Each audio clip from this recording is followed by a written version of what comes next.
There is a river. It has no press conference. It does not trend on social media. No major network anchor has interrupted their broadcast to cover what is happening to it. And yet, intelligence services on 3 continents are tracking it. Satellite imaging systems are photographing it every 48 hours. Government ministries in Baghdad and Damascus have filed emergency reports about it to the United Nations. And tucked inside the oldest prophetic literature humanity possesses, written not last year, not last century, but nearly 2,000 years ago on a remote island in the Aegean Sea, this river is described with a precision that should make every thinking person go very quiet. The river is the Euphrates. And it is dying. Not slowing. Not receding slightly in an otherwise manageable drought cycle. It is dying. Sections of its ancient bed, where Babylonian priests once offered incense, where Persian armies once watered their horses, where the sediment holds the buried foundations of civilizations that collapsed before Rome was founded. Those sections are now cracked, pale, exposed earth. Fishermen who have worked its waters for generations are finding nothing. Villages that depended on its flow for agriculture are receiving emergency water rations. Iraqi government projections from 2023 warn that portions of the river's southern course could become permanently dry within the coming decades. Not in science fiction. In government documents. And the text that described this moment was composed in the year 95 of the Common Era, on an island called Patmos, by a man named John, under conditions of exile and suffering that would break most of us completely. What you are about to hear is not speculation. It is not the fusion of cherry-picked headlines with wishful pattern matching. It is a slow, careful, honest examination of a convergence between ancient prophetic text, modern satellite data, military intelligence, geopolitical realignment, and a moment in history that an increasing number of serious scholars, analysts, and theologians believe has no equivalent in the recorded human past. Welcome to the Prophetic Report. Stay with me. Because what follows will change the way you read the morning news. Before we go anywhere, I want to ask you something important. If you find yourself gripped by what you're about to hear, if it stirs something in you that you can't immediately explain, subscribe to this channel and turn on notifications. Not because we're chasing numbers, but because this kind of content rarely finds people by accident. And whatever brought you here tonight, I believe you were meant to hear it. Now, let us begin at the beginning. The year is 95 AD. The Roman Empire is at the height of its administrative power. Emperor Domitian, born Titus Flavius Domitianus, rules from Rome with a cruelty that has earned him a particular place in the historical memory of early Christianity. He is not simply a politician who dislikes religion. He is a man who has demanded to be addressed as Dominus et Deus, Lord and God. He has required that the citizens of Rome and the subject peoples of the empire perform acts of ritual veneration before his image. He has framed his own divinity not as metaphor but as administrative fact. For the followers of Jesus of Nazareth, this is not an abstract theological problem. It is an immediate, daily, existential one. To burn incense before the emperor's image is to deny the singular lordship of the risen Christ. And to Deny it is, for the genuine believer, spiritually impossible. So they refuse. And the refusal carries a price. What followed was the second great imperial persecution of the early Christian movement, a systematic, organized effort to stamp out a community of people who had grown from a handful of fishermen and tax collectors in Galilee into a movement spread across the Mediterranean world. Domitian ordered arrests, executions, public spectacles of death designed to terrify those who remained into compliance. Of the 12 men who had walked the roads of Galilee beside Jesus during his public ministry, the 12 who had eaten with him, heard him teach, watched him heal, and ultimately witnessed his death and his resurrection, only one was still alive in 95 AD. 1. Every other apostle had been killed. Peter, tradition records, was crucified upside down in Rome at his own request, not wishing to die in the same position as his Lord. Paul was beheaded on the Ostian Way. James the son of Zebedee was killed by the sword by Herod Agrippa. Philip, Matthew, Thomas, Bartholomew, Simon the Zealot, one by one, across decades and continents, they paid the ultimate price. The last man standing was John, the son of Zebedee, the brother of James, the one the gospel writers call the beloved disciple. He was the young man who had leaned against Jesus at the Last Supper, who had run with Peter to the empty tomb on that first startling morning, who had stood at the foot of the cross when almost everyone else had fled and received into his care the mother of Jesus herself. Now he was old, some estimates put him in his late 80s or even 90s, a man who had outlived every companion of his youth, every colleague of his ministry, and was now the last living link to the physical, bodily presence of the Son of God on earth. Domitian, unable to execute him through conventional means, early church records describe a remarkable incident in which John was submerged in boiling oil at the Porta Latina in Rome and emerged without injury, chose a different form of punishment. He would exile him. He would send him to the edge of the known world and let him die forgotten. Patmos is a small island in the Dodecanese archipelago, roughly 34 square kilometers of volcanic rock, salt wind, and sun-bleached stone. It had no significant agricultural capacity, no great harbor, no notable commerce. The Romans used it as a penal colony, a place to deposit people they wanted to remove from history without the inconvenience of martyrdom.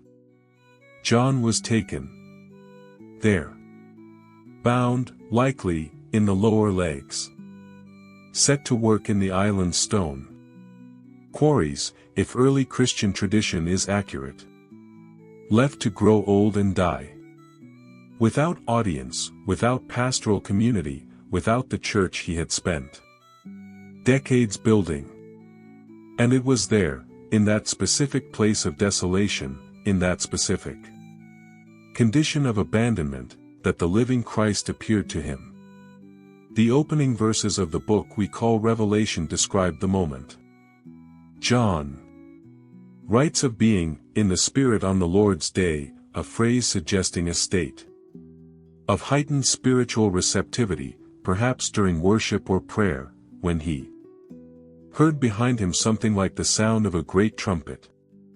He turned. What he saw caused him to fall to the ground as though dead.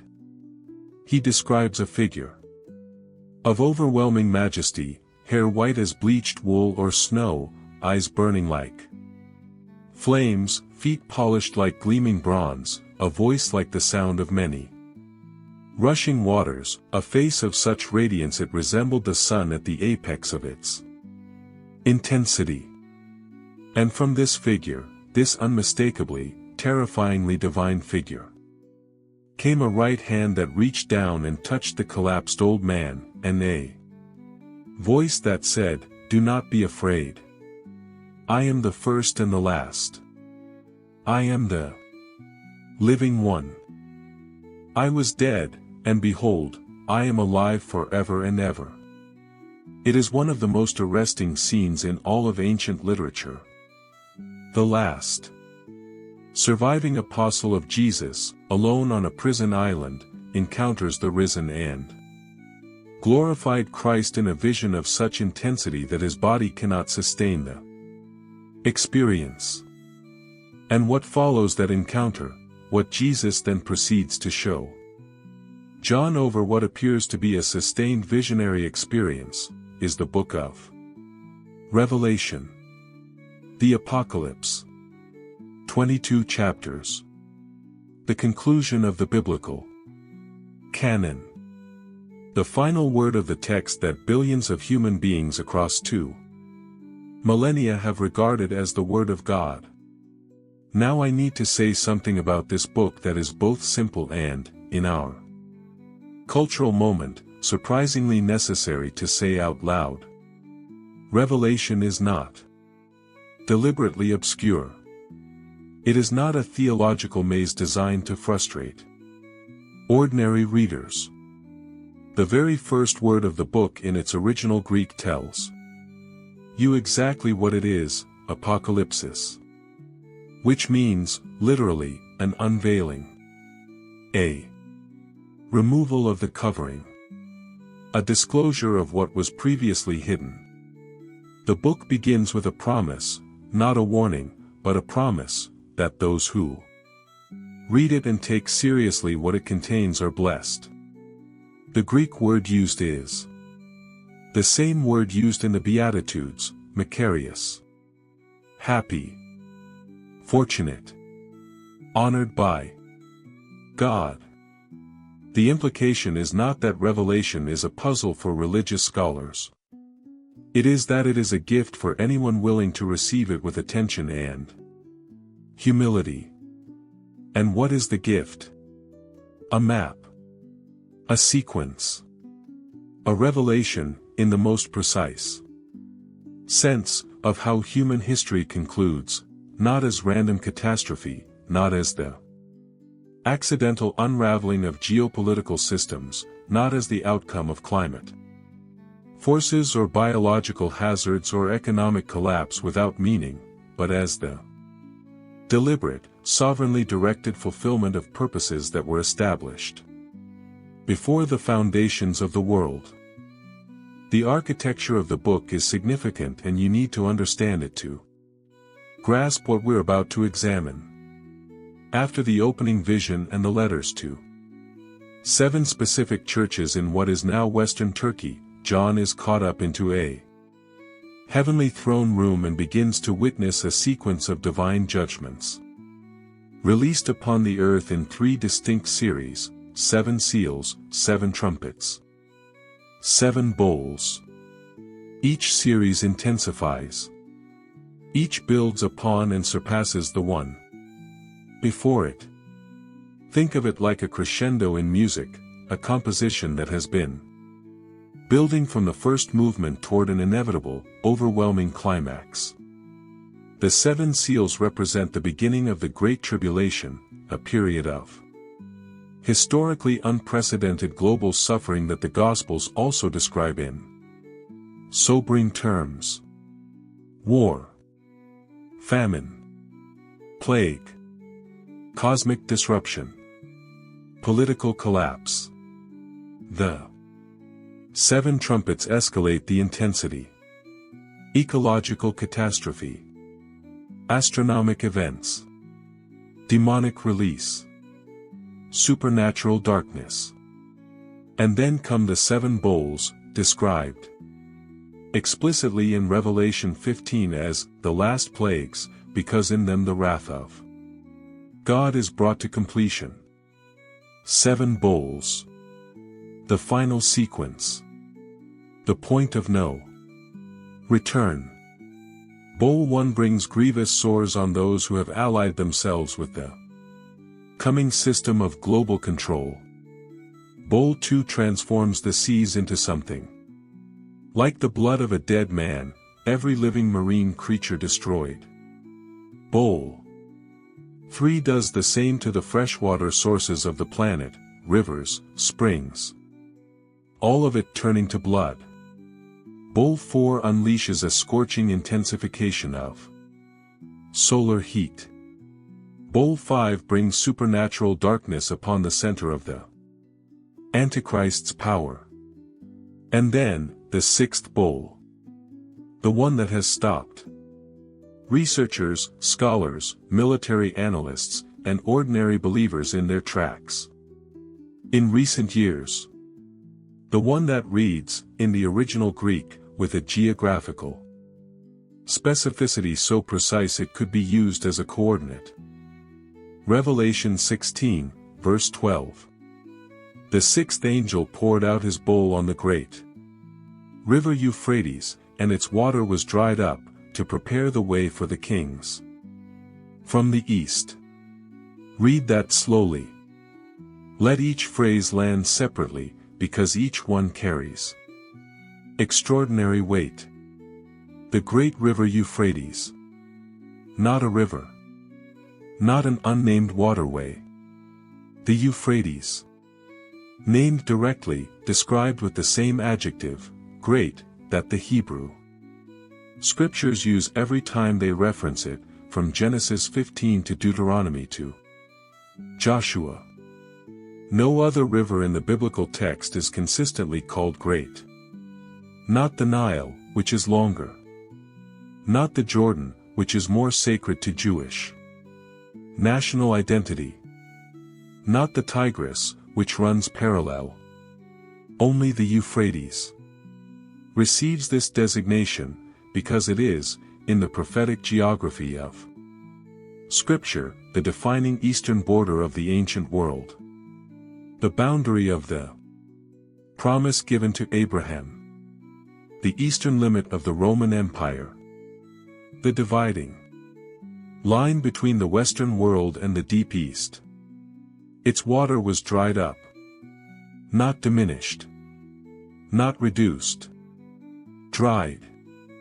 The Greek word used here, zereno, is the same word used in Mark's Gospel to describe what happened to the fig tree that Jesus cursed on the road into Jerusalem. It withered from the roots, immediately, completely, irrevocably. The use of this word is not accidental. It carries the connotation of divine judgment, of something being finished, sealed, concluded. To prepare the way for the kings from the east. The Greek phrase is apo. Anatole's helio, from the rising of the sun. From the place where the sun rises. The Far East. Not a vague directional suggestion, a specific, identifiable region. And the purpose of the drying is preparation. The word used, hitoamazo, is the same word used when John the Baptist prepares the way for the Lord. The same word Jesus uses when he says he goes ahead to prepare a place for his disciples. Intentional, directed, purposeful preparation. The drying of this river is not incidental. It is instrumental. Something, someone, is being enabled to cross. Now I want to ask you to stay with me through what follows. Because this is where the prophetic text meets the satellite image, the intelligence report, and the construction contract. This is where the ancient and the immediate collide with a force that is genuinely difficult to explain away. The Euphrates River originates in the highlands of eastern Turkey, descends through Syria, crosses Iraq from northwest to southeast, and empties into the Persian Gulf after a journey of approximately 2,700 kilometers. It is one of The four rivers described in Genesis as flowing from Eden. It was the eastern border of the territory God promised to Abraham in Genesis 15. The great civilizations of human history were built in the land between it and the Tigris. Sumer, Akkad, Babylon, Assyria, Persia. The city of Babylon itself, Nebuchadnezzar's. Babylon, the Babylon of the exile, the Babylon against which the prophets thundered and which Jesus would use as a symbol in Revelation, sat astride this river. For thousands of years, this river has been more than a body of water. It has been a political fact, a military reality, a civilizational frontier. No large army from the east has ever crossed it without enormous logistical challenge. Its width and depth and current created natural barriers that shaped military campaigns from the Persian Wars through the Mongol invasions through the modern era. Bridges across it are strategic assets. Control of it is leverage over entire nations. The water flowing down it is life for millions of people who have no other source. And it is vanishing. The data on this is not contested. It is not the product of fringe environmental reporting. It comes from peer-reviewed hydrological studies, from European Space Agency satellite imaging, from United Nations Water Resource Assessments, from the Iraqi Ministry of Water Resources, from the World Meteorological Organization. All of them are saying the same thing, in the measured language of institutional science, which often understates for diplomatic reasons, the Euphrates is in catastrophic decline. Satellite images from the European Space Agency published in 2021 showed sections of the riverbed south of Ramadi exposed for the first time in living memory. The ancient Fallujah Bridge, which has crossed the river for generations, had its foundations visible above the waterline, something no one working on that bridge in its modern history had ever seen. In the agricultural zones of southern Iraq, the land that was once the breadbasket of the ancient world, farmers are abandoning fields. Villages are receiving emergency water deliveries. Fish populations have collapsed. The reed marshes of southern Iraq, ancient marshes that appear in Sumerian literature as the home of the gods, are shrinking to a fraction of their historical extent.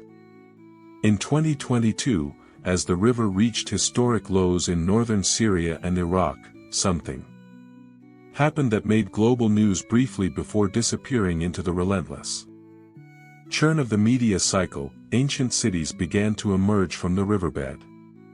In February of 2022, archaeologists working in the area of the Mosul Dam reservoir discovered a Bronze Age city approximately 3,400 years old, a city of the Mitanni Empire, with palace structures, cuneiform tablets, multi-story administrative buildings, all preserved under the silt and water of the Mosul reservoir for millennia and now exposed by the drought.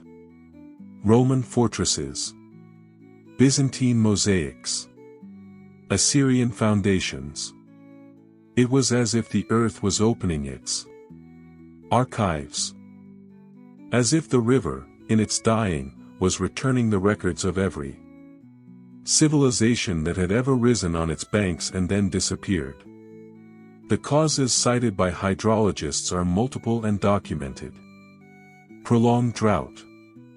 Patterns across the broader Middle East, exacerbated by climate change. Increased agricultural and municipal water consumption by a growing population. And, critically, the dams. Turkey's southeastern Anatolia project, known by its Turkish acronym GAP, is one of the largest hydraulic engineering projects ever undertaken. It involves 22 dams, 19 hydroelectric power plants, and an irrigation network covering a region the size of Switzerland. The largest single element is the Ataturk Dam, one of the largest earth-filled dams on Earth, which sits on the upper Euphrates and can impound an enormous volume of water before it ever reaches Syria or Iraq. When Turkish political relations with Damascus or Baghdad are strained, and in recent decades they have frequently been strained, Ankara has the capacity to dramatically reduce the flow downstream. Iraq has filed formal diplomatic protests. International water law on this question is largely unresolved. And the water keeps not flowing. The engineers operating these facilities are thinking about electricity generation and agricultural policy. They are not reading the book of Revelation. And yet the effect of their decisions is the systematic reduction of a river that the book of Revelation, written in 95 AD, identified by name as the site of a crucial end-times event, the drying of the Euphrates, to prepare the way for the kings from the east. I want to pause here, because I recognize that some of you listening are coming from a place of genuine skepticism, and I respect that. The connection I am drawing between ancient prophetic text and modern geopolitical and environmental events is the kind of claim that deserves scrutiny rather than uncritical acceptance. So let me be precise about what I am and am not saying.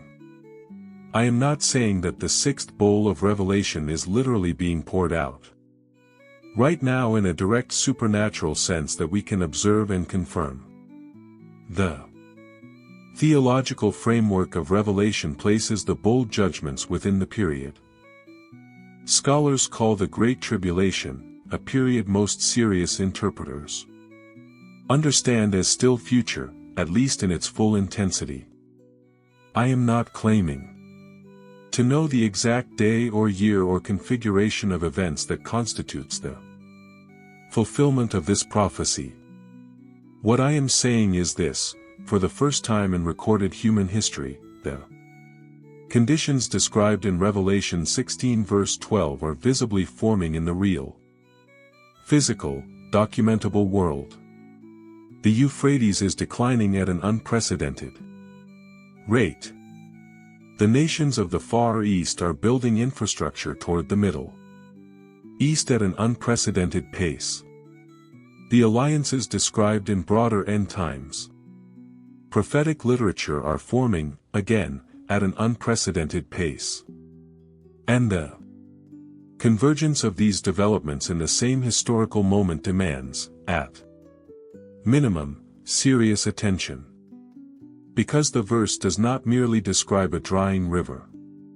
It describes a drying river whose purpose, whose divinely orchestrated purpose, is to prepare a road, to remove an obstacle, to clear a path for armies from the Far East moving toward Israel. And this is where we must talk about China.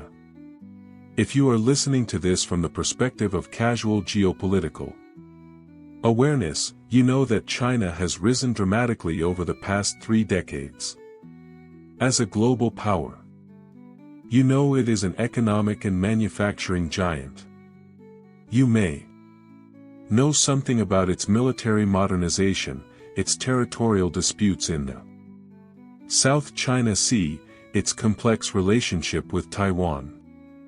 But what I want to do now is lay out, carefully and precisely, why serious students of biblical prophecy, and this is not a fringe position, this is the considered view of scholars whose work appears in peer-reviewed theological journals and whose commentaries are used in university-level religious studies programs, why these scholars, when they read the phrase, "Kings from the East," in the context of Revelation 16, arrive consistently at a conclusion that points to the nations of Asia, with China as the central, indispensable power.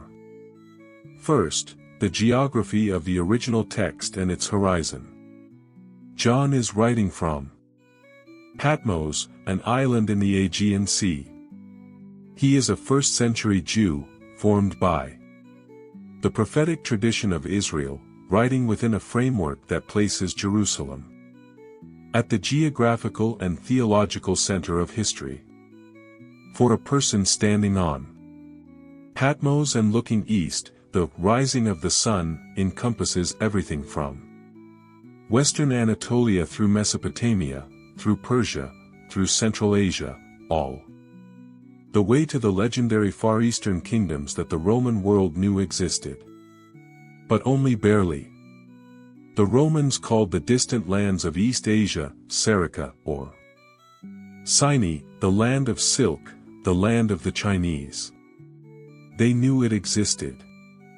They received embassies from it. Chinese silk moved through the original Silk Road, passing through the Euphrates Valley to reach Roman markets. The image of kings coming from the place of the sunrise would, for a first-century reader familiar with this world, evoke precisely the deep Far East. Second, the scale of power required. The prophetic text in Revelation 9, which many scholars understand as related to, or as an earlier wave description of, the same end-times Eastern army referenced in chapter 16, specifies a number. For this army that was, until the 20th century, considered so astronomical as to be obviously symbolic. The number is 200 million. 200 million soldiers. Throughout all of human history until the modern era, this figure was literally unachievable. The largest military mobilizations in recorded history, the combined Allied and Axis powers of World War II, across 6 years of total war, reached approximately 70 million combatants in total. The Soviet army at its peak numbered around 12 million. The idea of a single nation or coalition mobilizing 200 million fighters simultaneously was science fiction. Then came China. The People's Liberation Army of China is, in terms of active-duty military personnel, the largest standing armed force on Earth, with approximately 2 million soldiers under arms in peacetime. China additionally maintains a military reserve force conservatively estimated at 8 million. Beyond that, the People's Republic has maintained since the Maoist era a concept called the People's Militia, a network of paramilitary readiness involving civilians who have received some level of basic military training. Official estimates of this militia involve numbers ranging from 30 to over 50 million individuals. And these numbers are the baseline. The 2020 Chinese census counted approximately 1.4 billion inhabitants. Of those, roughly 400 million are men of military age, between 18 and 60. If you include women, who are trained in paramilitary roles at significant scale, the total population capable of some form of military or paramilitary service exceeds 600 million. China is, demonstrably, the only nation on Earth for which the mobilization of 200 million combatants is not a fantasy. It is, in a catastrophic scenario, general mobilization, a realistic projection. No other nation fits this description. India has numbers comparable in population, but lacks the centralized command structure, the integrated military-industrial capacity, and the offensive military doctrine that would make such a mobilization possible. Japan remains constitutionally constrained in its military posture. Russia, for all its military sophistication, is a nation of 140 million people. It could not field 200 million soldiers if every adult were conscripted. The United States, with roughly 330 million people, faces the same mathematical impossibility. Only China. Third, the military-industrial reality. This is where the data becomes particularly arresting. China is today the world's largest manufacturer of steel, producing more than the United States, Europe, Japan, and Russia combined. It is the world's largest builder of ships, surpassing in some recent years the combined output of all other shipbuilding nations. The Chinese Navy has, by number of warships, surpassed the United States Navy to become the largest in the world. They are building aircraft carriers at a tempo that has no historical precedent outside wartime. They have developed and tested hypersonic glide vehicles, weapons that travel at speeds above Mach 5 at low altitude, that have surprised military analysts in Washington. In 2021, General Mark Milley, then serving as chairman of the Joint Chiefs of Staff and the highest-ranking uniformed officer in the United States military, described a Chinese hypersonic orbital weapons test publicly as very close to a Sputnik moment, meaning an event that demonstrated a technological leap by a rival that demands the West fundamentally reassess its assumptions. China possesses nuclear weapons in a rapidly expanding arsenal. It has military satellites for intelligence, communication, and targeting. It has developed autonomous drone swarms. It is applying artificial intelligence to weapons systems at a pace that its own published military doctrine describes as a transformative priority. This is the military capacity of a nation that sits, geographically, on the far side of the Euphrates. Fourth, the infrastructure, and here we enter perhaps the most extraordinary piece of the puzzle, because what China has been building since 2013 is something that, when you examine it with Revelation 16 verse 12 in mind, becomes almost impossible to look at as merely an economic initiative. In 2013, Chinese President Xi Jinping announced what he called the Belt and Road Initiative, originally termed One Belt, One Road, the most ambitious infrastructure project in human history. More than $1.5 trillion, possibly as much as $8 trillion when all phases are complete, being invested in roads, railways, ports, energy pipelines, fiber optic networks, and logistics corridors. The scale is so vast it is genuinely difficult to comprehend. More than 140 nations have signed cooperation agreements.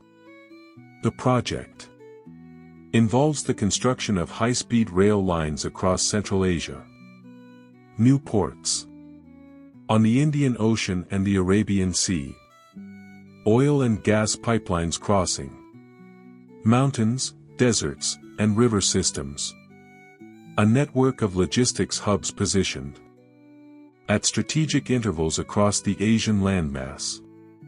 Where does this network point? From China's interior, the routes converge on Central Asia, cross through Iran, reach into Pakistan, extend toward the Middle East, and connect ultimately to ports on the Arabian Sea and the Persian Gulf. Read that again. China is currently building a land-based logistics and transportation network that originates in the Far East, crosses the entire breadth of the Asian continent, and terminates in the region of the Euphrates River and the Middle East. What would an army from the Far East need, in order to move hundreds of millions of soldiers with weapons, ammunition, food, fuel, and equipment from eastern China toward the borders of Israel. It would need roads capable of bearing heavy military vehicles. It would need railways capable of moving troops and hardware at scale. It would need ports for maritime logistics support. It would need fuel pipelines. It would need strategic bases at intermediate points. It would need a final obstacle, a wide, deep river, to be crossable. Every one of those things is currently being built, or has already been built, with Chinese money, Chinese labor, Chinese engineering, Chinese state planning. The China-Pakistan Economic Corridor alone, a specific subset of the Belt and Road Project, has attracted $60 billion in investment and connects China's Xinjiang province directly to the port of Gwadar on the Arabian Sea via roads, railways, and pipelines crossing some of the most rugged terrain on Earth. China established its first overseas military base, in Djibouti at the entrance to the Red Sea, in 2017.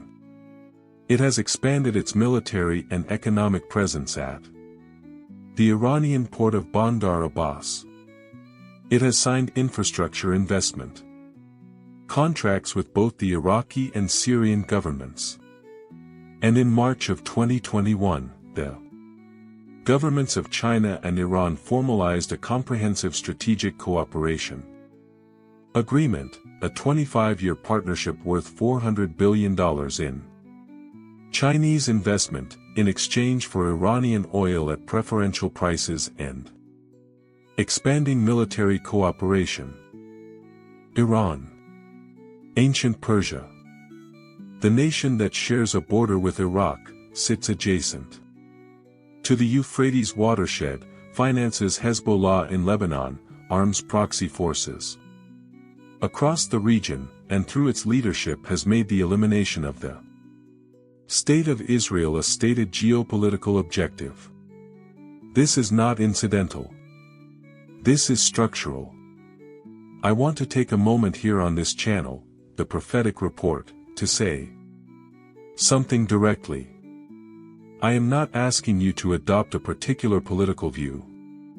I am not suggesting that the people of China are somehow uniquely evil, or that the Chinese government's actions are uniquely malevolent in a world full of powerful actors with troubling records. What I am examining is whether the geopolitical configuration described in ancient prophetic text is forming in the observable world. And the honest answer, the genuinely honest answer that does not require faith to see, is that it is forming to a degree that is historically unprecedented. Now let us talk about the alliances. Because the kings of the East, in the prophetic framework, do not march alone. On February 4, 2022, 3 weeks before the Russian invasion of Ukraine began, Presidents Xi Jinping and Vladimir Putin met in Beijing and issued a joint statement declaring what they themselves described verbatim as a partnership with no limits. No limits. The phrase was theirs. Two heads of state, leading the first and third largest military forces on Earth, declaring an unlimited alliance. 20 days later, the largest land war on European soil since 1945 began. What followed confirmed the depth of that partnership. China has not condemned the invasion. It has not joined the sanctions regime. On the contrary, it increased its purchase of Russian oil and natural gas dramatically, providing Moscow with the economic oxygen it needed to sustain the war under Western pressure. Chinese companies have supplied dual-use electronics and components. China has become, in practical effect, the economic lifeline of a Russia that the West has attempted to isolate. And Iran, completing the triangle, Iran has supplied Russia with Shahid series attack drones used extensively against Ukrainian civilian infrastructure. Russia has transferred military technology to Iran in return. The three governments have conducted joint naval exercises in the Indian Ocean and the Sea of Oman. What was once three nations with overlapping but distinct interests is now, in observable strategic practice, a coordinated bloc. Now open the book of Ezekiel. Chapter 38. A prophecy composed roughly 2,600 years ago. The prophet describes a future military coalition, led by a ruler called Gog from the land of Magog, marching against Israel in the latter days. Among the named allies of Gog, Persia, modern Iran; Kush, the northeast African region; Put, Libya; Gomer and Togarmah, peoples associated with the regions of Turkey and the Caucasus. All of these, every single one, is either currently allied with the China-Russia-Iran axis, or is in a state of political alignment that moves in that direction. Open the book of Daniel. Chapter 11. A prophetic text of such historical precision that liberal scholars who reject predictive prophecy have argued it must have been written after the events it describes, because no human mind could have composed it beforehand. Verse 44 describes the end-times king of the north being disturbed by news from the east and from the north. Forces from the deep east, entering the final prophetic equation. Daniel's vision and John's vision are not parallel, they are convergent. They approach from different angles and meet at the same point. And at the center of that point, in the present moment, is this: the Euphrates River is dying. The infrastructure for a march from the east to the Middle East is being built. The alliances described in prophetic literature are forming. The military capacity to field an army of 200 million exists, for the first time in human history, in a single nation on the eastern side of that river. Is this a coincidence? I am genuinely asking. Not rhetorically, but as a question that deserves real engagement. Because if it is a coincidence, it is a coincidence of remarkable specificity. The name of the river, the direction of the kings, the scale of the army, the purpose of the preparation, the simultaneous formation of alliances between the named nations of the ancient prophetic texts, the infrastructure project that connects the Far East to the Euphrates Valley, the drying of the river itself.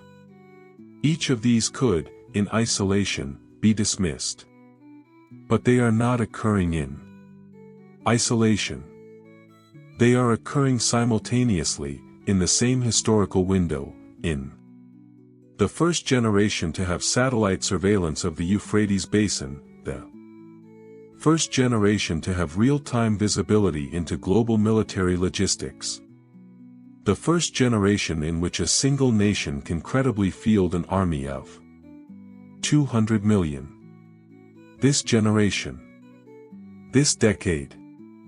Right now.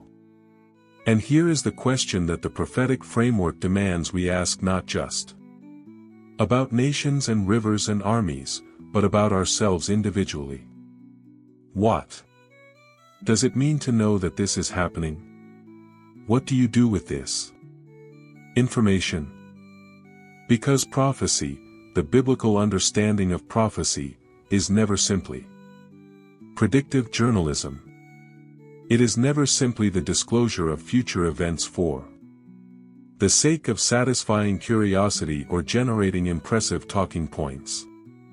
The prophetic tradition of Scripture is consistently, relentlessly, purposefully oriented toward transformation. The prophets of Israel did not stand in the city gates to impress their audiences with their knowledge of what was coming. They stood there to call people home, to call them back from the false securities they had constructed, the military alliances with nations that would not save them, the economic systems that were grinding the poor into dust, the religious formalism that had substituted ritual for genuine encounter with the living God. And to say, there is still time. Turn. Return. The door is still open. Jesus, in his own teaching about the signs of the end of the age, recorded in Matthew 24, in Mark 13, in Luke 21, does something that surprises people who read those passages primarily as a timeline. He consistently, in each account, moves from the description of the signs to the question of how the disciple should live in light of them. Watch. Be alert. Do not be found sleeping. Be faithful in the small responsibilities while the large ones approach. Do not be consumed by the terror of the approaching storm, because the storm is not the end of the story.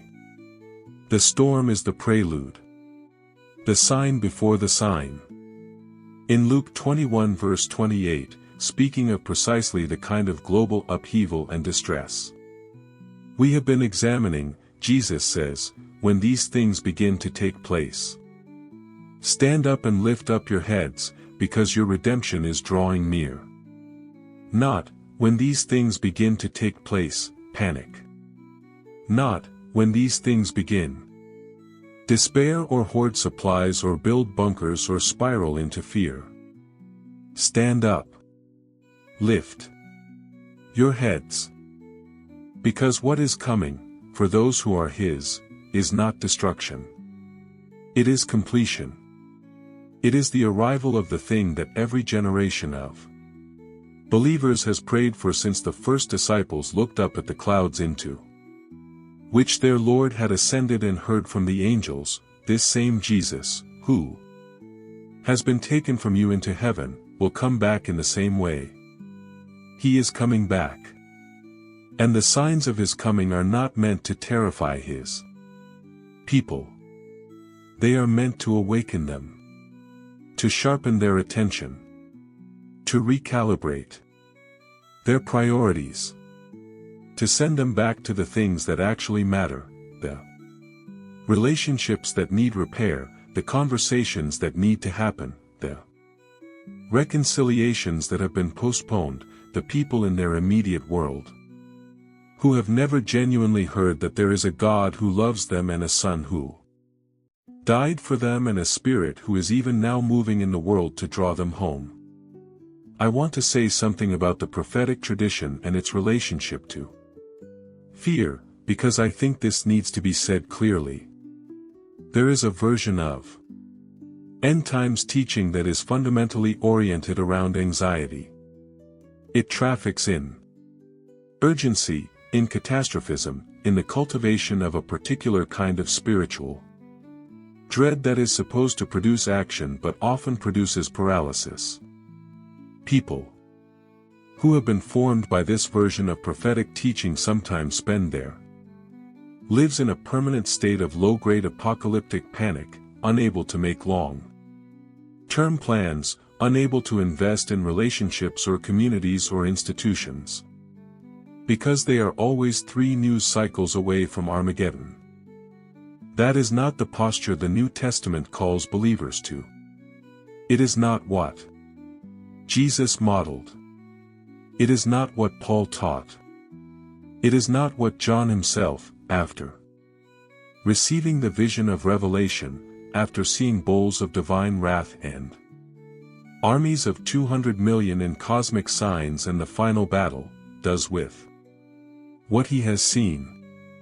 What John does is write letters to 7 struggling, persecuted, imperfect local churches and tell them to hold on, to be faithful, to love one another, to overcome, not through fear of what is coming, but through trust in the one who is coming.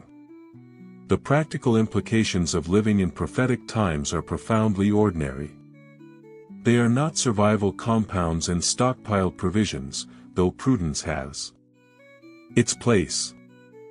They are, am I living in genuine alignment with what I claim to believe? Are my relationships characterized by the kind of love that the New Testament describes as the mark of genuine discipleship? Am I engaged with my community, my family, my neighborhood, my local church, in ways that demonstrate I understand that people matter more than comfort? Am I honest in my dealings? Am I generous with what I have? Am I growing in my understanding of the God I profess to follow? These are the questions the prophetic urgency is meant to generate. Not, which news story proves the tribulation has begun? But, am I the person I am supposed to be, in the light of the things I say I believe? There is also a question that I want to address, because the prophetic report exists in part to think through these things with intellectual honesty rather than tribal affirmation. The question is, what should we make of the Christians in China? Because embedded within the geopolitical analysis of China as a military and political power is a striking counter-narrative that is spiritually significant. The People's Republic of China is, by the assessment of organizations that document global Christian persecution, one of the most hostile environments for Christians in the world today. Churches that do not submit to state-supervised structures face closure. Pastors who will not incorporate the ideology of the ruling party into their preaching risk arrest. Bibles have been confiscated. Children have been barred from attending worship. Facial recognition technology has been installed in some registered churches to monitor attendance. The state has developed what it calls a syncretized Christianity, a version of the faith reinterpreted through the lens of Chinese nationalism and socialist values, in which, in some extreme cases, images of Xi Jinping have replaced icons of Christ. Those who refuse this version of the faith, who insist that Jesus is Lord and the state is not, face serious consequences. And yet, alongside all of this, and arguably because of it, China is experiencing one of the most significant expansions of Christian faith in human history. Estimates vary, but credible researchers suggest there are now more than 100 million Christians in China, many of them gathering in underground or unregistered house churches. This is a movement that has grown under pressure, in secret, at personal cost. It is a movement of genuine conviction, formed in the furnace of opposition. The church in China, in the tradition of the early church in the Roman Empire that John was writing to from Patmos, is proving that the powers of the age cannot contain the movement of the Spirit. This is not a footnote to the geopolitical analysis. It is a theological corrective to any reading of Revelation that treats the nations involved merely as villains in a predetermined script. Within the state apparatus that prophetic scholars point to as a fulfillment of end-times configurations, there are millions of people who follow Jesus at genuine personal cost. The prophetic framework and the pastoral reality must be held together. Now let us bring this toward its conclusion, and toward the question that I believe every person listening to this needs to sit with. The arc of Revelation does not end with armies and judgment. It ends with a city. A city descending from heaven, prepared like a bride, radiant with the glory of God, with no temple in it because the Lord God Almighty and the Lamb are its temple. A city with no sun or moon because the glory of God gives it light. A city whose gates are never shut. A river of the water of life flowing through it, clear as crystal. A tree of life bearing fruit every month, its leaves for the healing of the nations. Nations. Not one nation. Nations, plural, finding healing. The last chapters of Revelation are not a war documentary with an unexpectedly hopeful ending. They are the thing the whole story has been moving toward since the garden. Restoration. The undoing of the damage. The healing of the wound that went all the way back to the moment when humanity chose to define itself apart from God and found that the freedom it sought was the beginning of a long, costly exile. The final vision of Revelation is not power. It is home. And the path to that home, the only path, in the language of the text, runs through a particular person. Not a system, not an ideology, not a political alignment, not the right side of the prophetic timeline. A person. Jesus of Nazareth, the risen Christ, the one who appeared to a dying old man on a prison island and put his right hand on him and said, "Do not be afraid."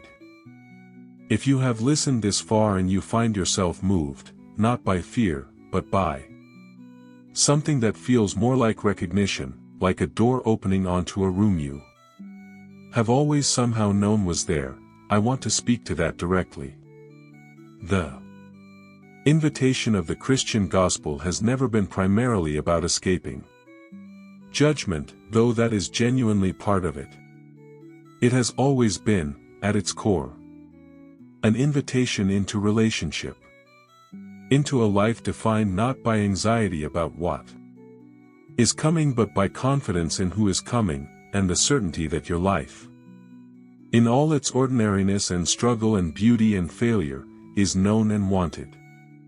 And held. If you have never made that decision, to orient your life toward the God who, according to this ancient and persistent and remarkably consistent tradition, has been moving toward you all along, there is no better moment than the one you are in right now. Not because the world is ending, but because this is the moment you have. This breath. This heartbeat. This opportunity. And if you have made that decision in the past but find that the life you're living has drifted away from what you once believed, if the urgency has faded, and the practices have slipped and the connection has grown distant, the same invitation applies. The God described in the prophetic tradition is not a bureaucrat managing a dossier of your failures. He is the father in the parable, who sees the returning son while he was still a long way off, runs to meet him, and calls for a feast before the son has finished his prepared speech of repentance. This is the gospel. This is the prophetic good news. And it does not contradict or soften the weight of what we have examined today. It is the reason the weight of what we have examined matters, because there are people around you, people you know, people in your household and your circle and your street, who do not know this, who have never heard it in a way that landed, or who heard it once and dismissed it, or who have never encountered someone willing to say it seriously and without embarrassment. You have just spent time thinking about rivers and armies and ancient prophecies and geopolitical alliances. The most important thing you can do with all of that is talk to someone you love about What you believe. The kings from the east are preparing. The infrastructure is being built. The river is drying. And the one who described all of this from a throne room above. Time and space is the same one who said, I go to prepare a place for you, so that where I am, you may be also. That is the prophetic report that matters above all others. Thank you for being here. If this has moved you, stirred something, raised questions you want to pursue, stay close to this channel. We will keep doing this work together. Share this with someone who needs to hear it. Subscribe if you haven't. And leave a comment, tell me where you're watching from, and tell me what struck you. I will read it. I always do. The Lord is coming. Maranatha.